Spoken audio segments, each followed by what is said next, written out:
Hello there folks, this is Peter MacLeod and David Dyson. We're trying to prove Fermat's Last Theorem in a simple way, not an extremely complicated way. We start off with just a bit of pre-mathematical knowledge that comes in useful later on. Volume of cuboid is length times breadth times height. Volume of cube is z cubed. A cube of side kz equals k cubed z cubed. A over b to the n equals a over b, a over b, a over b equals an over bn. The square root of a is k, where k times k equals a. The nth root is the equals k, where k times k times k times k n times equals a. Kz to the n equals kz times kz times kz n times kz equals k to the n z to the n. So that's just a wee warm up that this is what you should need to know before going on to the full proof.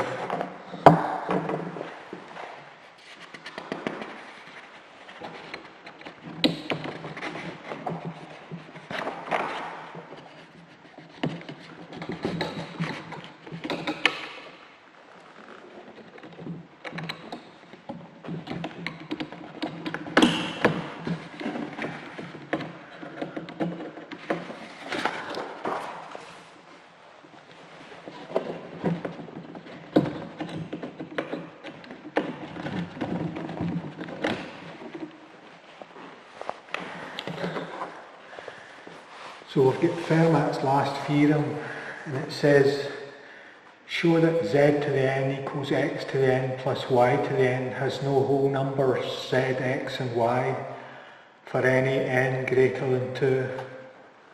So n equals 3, 4, 5, etc.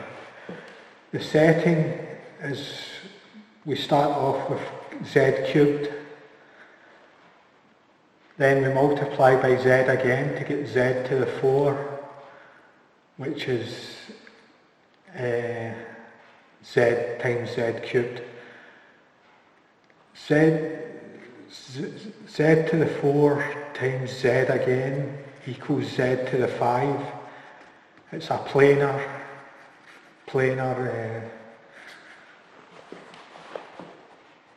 it's z multiplied by z times z to the 4 multiplied by z, and when we multiply z to the 5 by z again we get a cube here, and the volume is z to the 6. So the volume increases by a factor z for every multiplication, and you can easily extrapolate it to volume equals z to the 7 to 8 to 9 and onwards. Basically you've got cubes, you've got linear volume, planar volume, cubical volume. So that's the setting. That's where we're starting off from.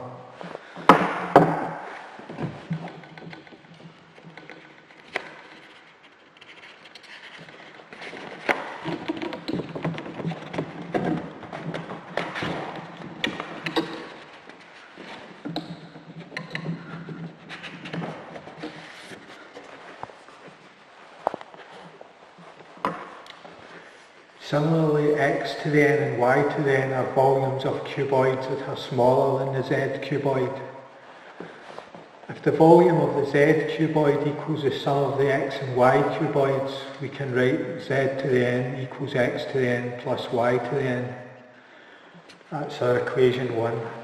So here you have a basis. You've got z to the n on this side of the equation, x to the n and y to the n on the right hand side of the equation, and this volume here plus this volume equals this volume.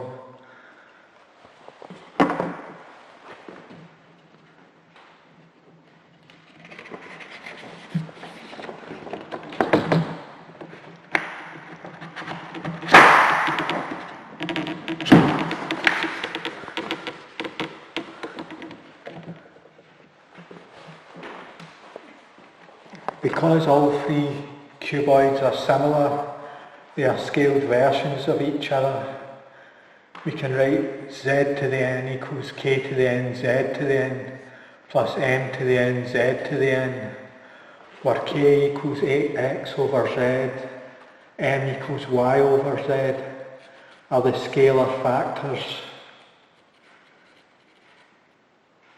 These are both rational, assuming x and y are whole to begin with. So this equation here is taken down to here by dividing through by z to the n on both sides of the equation. We end up with 1 equals k to the n plus m to the n. K to the n equals 1 minus m to the n. K equals the nth root of 1 minus m to the n. So we'll pause here, and we could maybe say that this is the route Fermat took when he proved his theorem.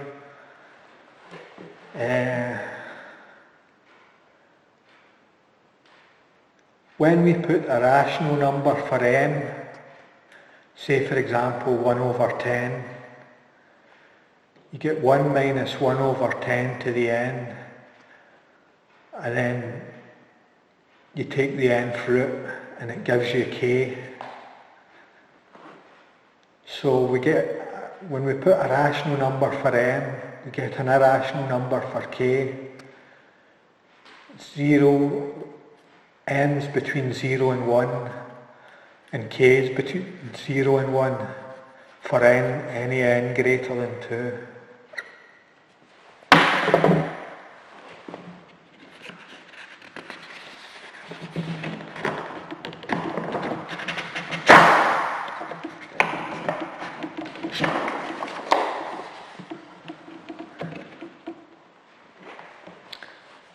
Equation 2 is very important, so we'll call it Fermat's equation. See appendix for proof.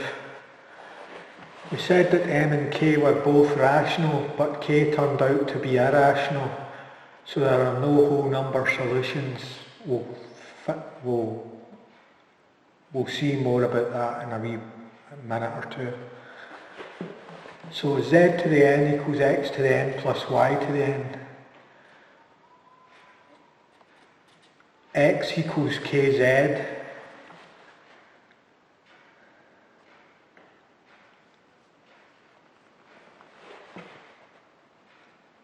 Substituting x with the value kz, where k is the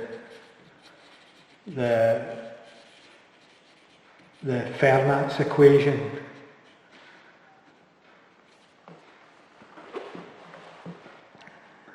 We substitute this value here for k and z to the n plus y to the n.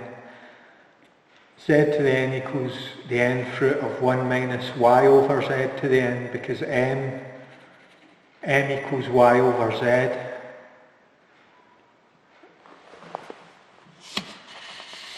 That's shown you here. M equals y over z for our initial conditions. So we put m equals y over z to the n, and we multiply by z again, and then we put the brackets around it and raise it to the nth power, plus y to the n. So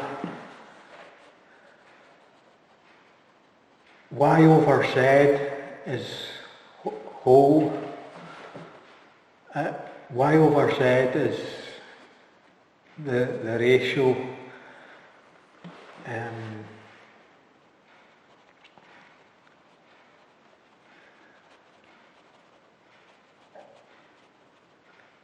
So z to the n equals this to the n plus y to the n,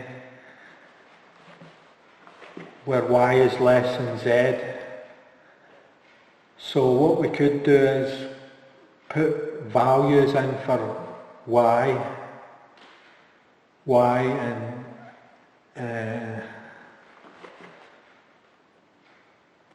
starting off with y equals 1, we have z to the n equals something plus 1 to the n, and we start, secondly we go to y equals 2.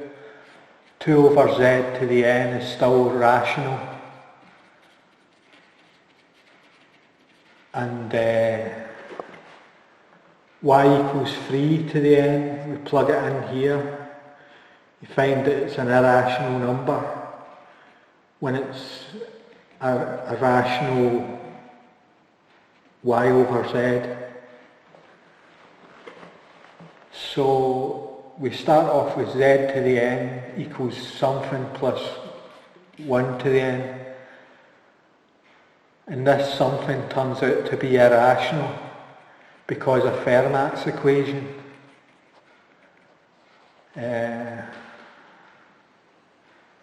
This equation is exact, so we put a range of whole numbers for y ranging from 1 to z minus 1 to see if we get any corresponding whole numbers for x, which is equal to kz. So we'll do that in a second.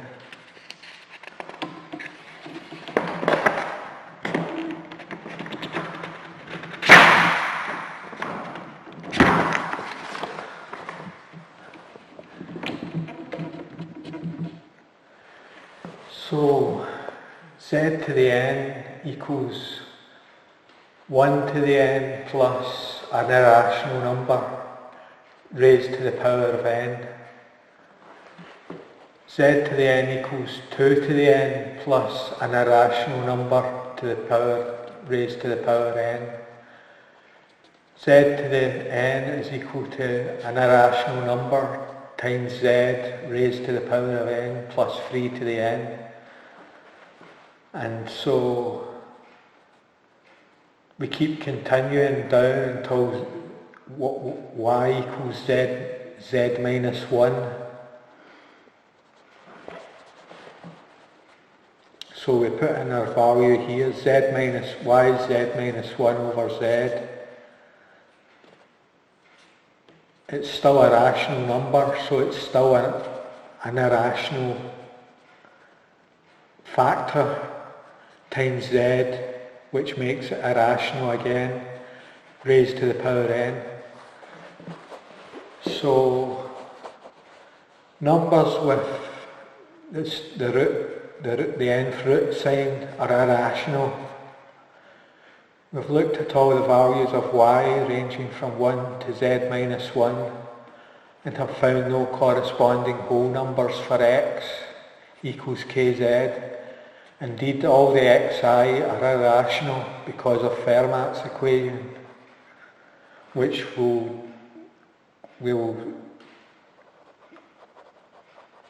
hopefully be studying soon. Fermat's equation, proving Fermat's equation that k is irrational where it equals the nth root of 1 minus m to the n. Need to prove that. You can't just say it looks like it's an irrational number. You've got to prove it for all numbers. A over b, a less than b. So irrational, irrational, irrational, irrational, irrational.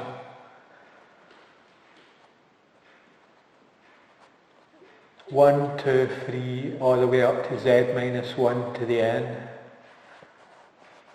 So that's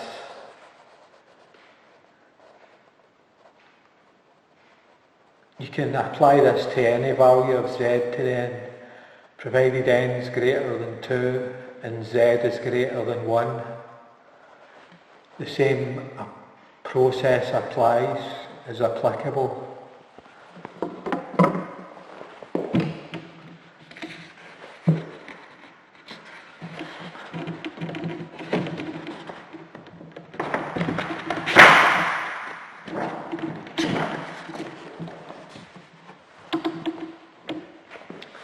Let's try an example. It is rumoured that z to the n equals 1029 to the 7 has a solution for z to the n equals x to the n plus y to the n. So we've got 1029 to the 7, that's our z to the n. And we've got 1 minus, well, we're going to put 1 to the 7. That's our first.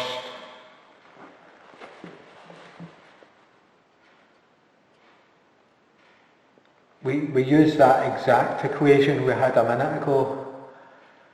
So it's 1 subtract y equals 1 over 1029 raised to the 7, which is irrational because of Fermat's equation, multiplied by 1029, and it's still irrational. So we do that for 1, y equals 1, y equals 2 is next, and you get 2 to the n, 2 to the 7. We get a nth root of 1 minus 3 over 1029 to the 7, and we have 3 to the 7, 4 to the 7, 5 to the 7, 6 to the 7, 1028 to the 7, because 1029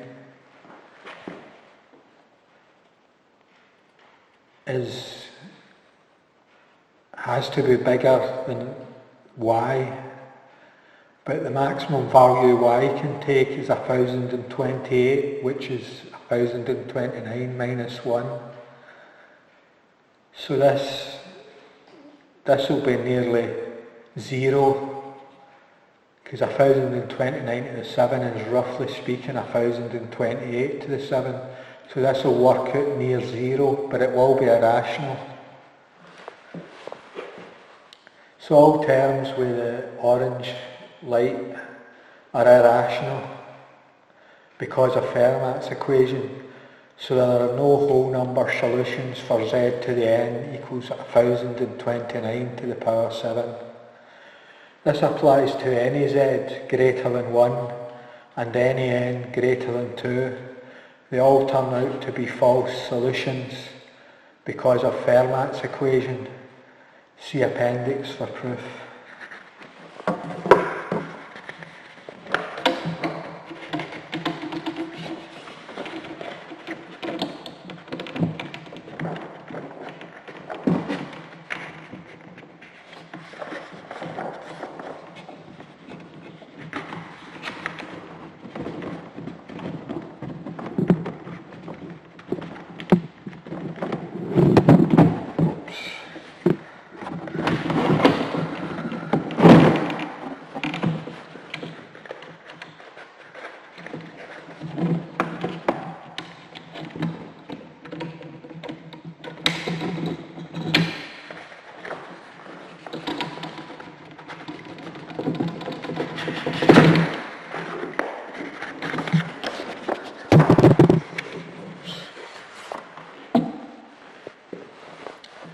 This analysis is valid for z greater than 1 and n greater than 2. All values of z and any n greater than 2 cannot be written as z to the n equals x to the n plus y to the n. Z and y were whole, but x was irrational always. So z to the n equals x to the n plus y to the n has no whole numbers for z, x and y, and any n greater than 2. Which is Fermat's last theorem. But we're still to prove Fermat's equation, that it does indeed turn out to be irrational when the n is rational. So work on that and we'll hopefully get that sorted. So I've got a wee bit here.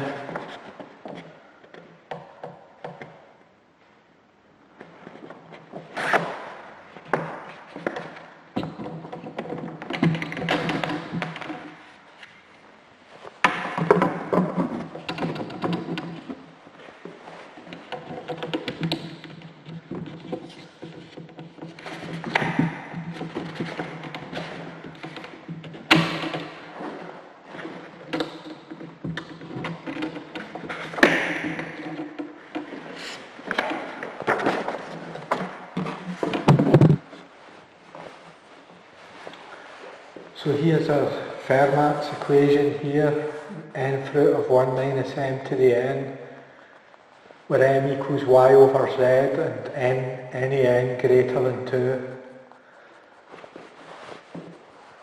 So we've got m to the n, z to the n, that just works out at y to the n here as we get it down. So root 1 minus y over z to the n multiplied by z, all raised to the power n, and y is less than z, where y and z are whole. So it's quite an important equation.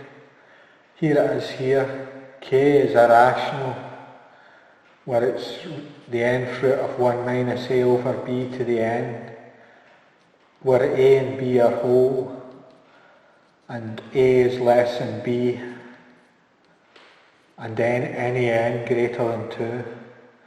So it's a subject for an appendix.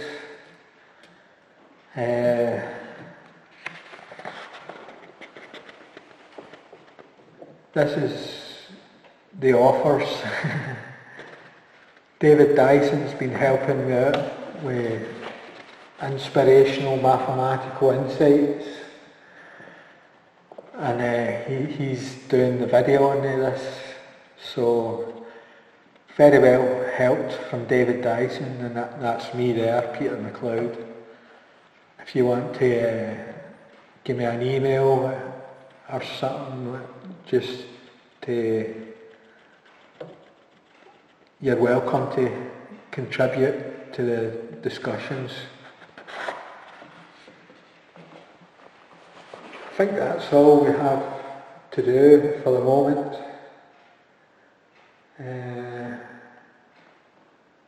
Yes, thanks for listening and watching, and hopefully we'll have good results for the Fermats Last Theorem. Thank you.